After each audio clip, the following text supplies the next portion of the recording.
अब 5 राज्यों का विधानसभा चुनाव टल सकता है। यह चर्चा हर जुबान पर है, यह चर्चा हर उस गली मोहल्ले में है जिन्होंने दूसरी लहर में न जाने कितनों को खोया, कई अपनों को खोया। नमस्कार, मैं हूं दिनेश गौतम। आज की कड़ी में हम पूछेंगे कि क्या जरूरी है चुनाव या जरूरी है जान? क्योंकि जिस कदर ओमिक्रॉन 300 के पार पहुंच चुका है, उससे एक बात तो साफ है कि इस रफ्तार को रोकना बहुत जरूरी है। डेल्टा के केसेस जितने 90 दिनों में पहुंचे थे, उतना तो ये सिर्फ 15 दिनों में पहुंच गया है। तो अब आप बताएं, ये रफ्तार कैसे रुकेगी? क्या चुनाव टाल देने से तीसरी लहर का खतरा टल जाएगा? क्या सिर्फ नाइट कर्फ्यू लगाकर और दिन को गुलजार बनाकर हम लहर से निपट लेंगे? आखिर फिर से वही गलती क्यों जो पिछली बार की गई थी? आप सभी दर्शक ये भी सोच रहे होंगे कि क्या चुनाव आयोग कोरोना को वजह बताकर इलेक्शन को टाल सकता है? जवाब है हां। और हम ऐसा क्यों कह रहे हैं, वो उदाहरण के साथ बताएंगे। चुनाव आयोग के पास क्या शक्तियां निहित हैं, वो आपको बताएंगे। वैसे आपको बता दें कि कई राज्यों के पंचायत चुनाव कोरोना की वजह से टाले गए, कई उपचुनाव टले जिन्हें अक्टूबर 2021 में बाद में कराया गया। अब ऐसे में हम अपने खास मेहमानों से आज चर्चा में पूछेंगे कि क्या अभी इलेक्शन जरूरी है या जिंदगी बचाने की टेंशन बड़ी है। लेकिन सबसे पहले देखिए यह बड़ी खबर। भारत समेत पूरी दुनिया में ओमिक्रॉन का खौफ। ओमिक्रॉन से दुनिया में 26 लोगों की जान गई। 108 देशों में 1.5 लाख के पार Omicron case. Allahabad high court की केंद्र सरकार और चुनाव आयोग से अपील। रैलियों पर रोक लगे, चुनाव को टाला जाए। इलाहाबाद हाई कोर्ट ने कहा रैलियों पर रोक लगे, चुनावों को टाला जाए। लेकिन सबसे पहले देख लीजिए क्यों यह कहा जा रहा है, किस कदर तेज है तबाही का यह तूफान। तबाही कितनी बड़ी होगी, कितनी छोटी होगी, ये बाद में चर्चा कर लेंगे। लेकिन जो अभी दिखाई दे रहा है वो ये दिखाई दे रहा है कि आज तक जितनी भी रफ्तार से कोविड की लहरें आई हैं, उसमें सबसे तेज और बड़ी लहर ये दिखाई दे रही है अब तक। महाराष्ट्र में कितने केसेस? महाराष्ट्र में 88 केसेस, गुजरात में 30 केसेस, राजस्थान में 22, केरल में 27, उत्तर प्रदेश में पहुंच गया। नमामि गंगे प्रोजेक्ट के पदाधिकारियों तक ने यह बात मान ली है कि दूसरी लहर में गंगा में कोविड से गुजर गए लोगों के शव बहाए गए थे। और यह बात राहुल गांधी ट्वीट भी कर रहे हैं। लेकिन केवल सियासत होगी या इसमें कुछ होगा भी? जरा देखिए, दिल्ली 67, उड़ीसा 4, तेलंगाना 38, कर्नाटक 31, तमिलनाडु 34।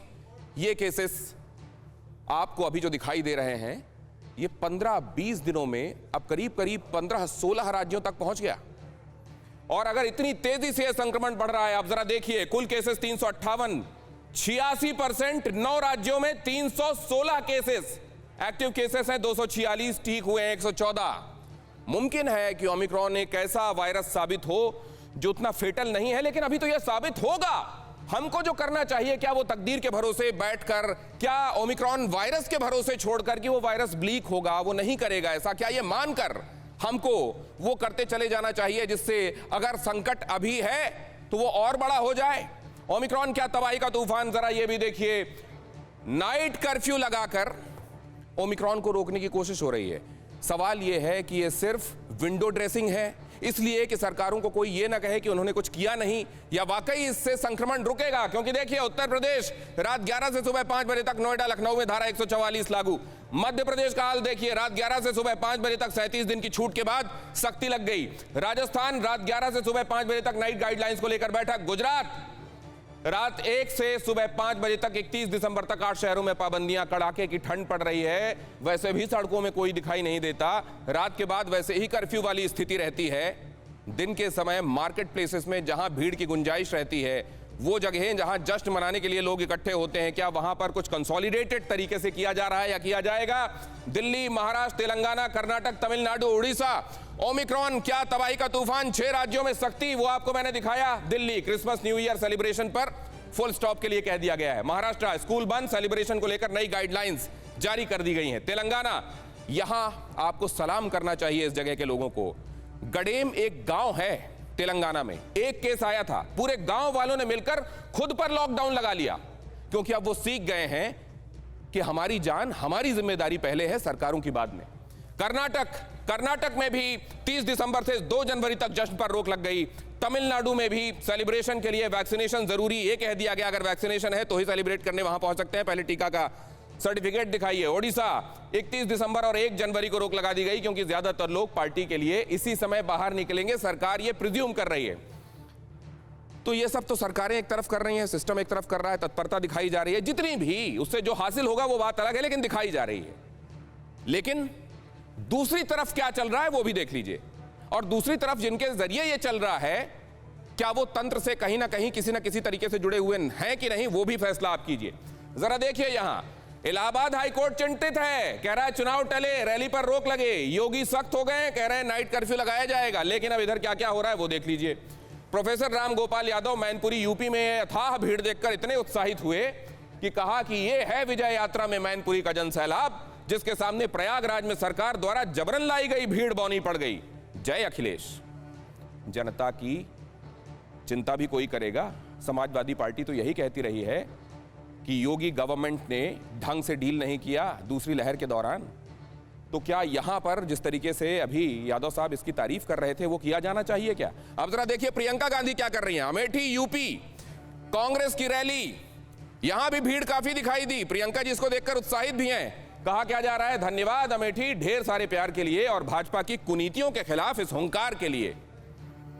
जनता जो पहुंची है उसमें संक्रमण ये वाला ओमिक्रॉन जो है वो 5 गुना तेजी से, ज्यादा तेजी से फैलता है, ये किसको नहीं मालूम। लेकिन क्या ये उस लाइन पर है जो चिंता दिखाई जाती है जनता की तरफ। अगली तस्वीर देखिए। अभी तक आपने वो देख लिया जो विपक्ष के लोग कह रहे हैं, अब उधर तो आपने देख लिया योगी जो सख्त है, उन्होंने नाइट कर्फ्यू भी लगा दिया है। यहां पर क्या कह रहे हैं योगी आदित्यनाथ, यहां एक जनसभा है और यहां जन विश्वास यात्रा जनपद सोनभद्र की ये तस्वीरें हैं। और यहां जाहिर है कोई भी नेता जो मंच पर होता है वो नीचे जनता को इस तरह इकट्ठा देखकर, अपने लिए इस तरह का समर्थन देखकर उत्साहित होता है। लेकिन ये आम दिन नहीं है। आम दिनों में कोई नेता इसको देखकर उत्साहित हो सकता है, लेकिन अगर जनता ही किसी एक नेता की चिंता है, कोई भी जनता का ही सरोकार रखने वाला अगर खुद को लीडर कहता है, तो उसको फिलहाल इस तरह की भीड़ देखकर चिंतित होना चाहिए, उत्साहित नहीं। हमारे परवाह देश की, सोमवार से शुक्रवार रात 10 बजे TV9 भारतवर्ष पर।